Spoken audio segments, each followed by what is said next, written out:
are damsels in distress in times of torment. Okay, you knew I was going there. At least you would if you'd watched this channel much lately. And if you haven't, start today. In the meantime, let's go over how these magic-wielding fair ladies put the enemy army in distress.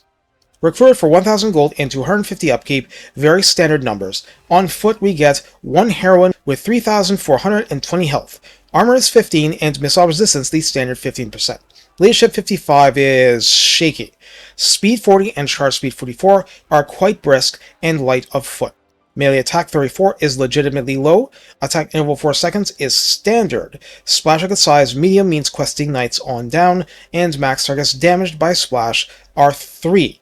Melee defense 22 is downright horrific. Weapon strength 285 is split base 200 and armor piercing 85 on the low end of spellcasters. Charge bonus is 15 and mass is 900. Wait, 900? Have you put on weight? I said nothing. Nothing at all. Able to hide in forest, and having the standard +3 leadership aura, a damsel has access to the Blessing of the Lady for plus 15% ward save, which helps given the otherwise horrible defense.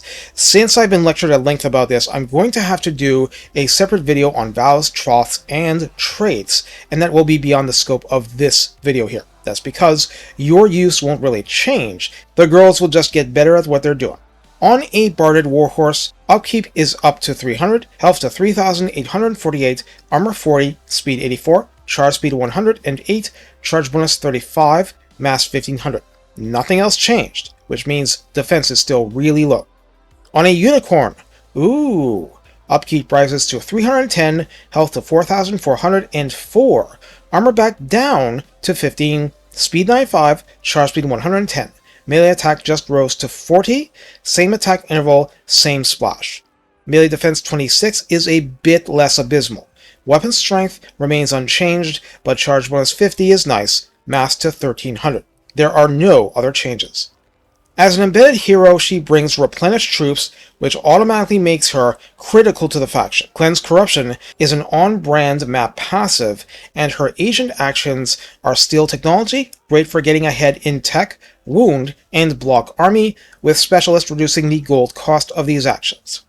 With the pip of the appropriate name at rank 12, she generates Aura of the Lady, offering 55 meters of plus 10% spell resistance to self and allies. Lady's Mantle grants an extra plus 10% missile resistance to her and is available rank 8. The rest is a 100% vanilla spell line, and her lures available are Beasts, Heavens, and Life. This means Evasion as the midway pip for speed and melee defense, and Arcane Conduit for faster winds regeneration in battle. So how should we use the Damsel?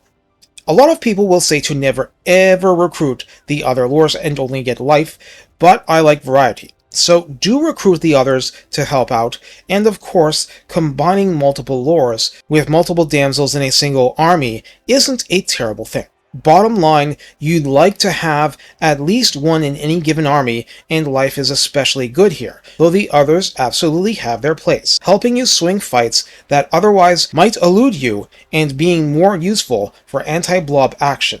Life is just what you should see as non-negotiable for helping a legendary lord stay in the fight. The lack of a flying mount hurts, but you deal with it. Unicorns are so fast at running and can still hide in forest that you should be able to pull off some good stuff with one as a mobile spell platform. Given the weakness in pitched combat, you absolutely should use the damsels like mobile spell platforms, but like the Skaven Assassin, just replenishing troops after the battle is a big deal. Everything else is a bonus, and everything past that is about traits and equipment got better.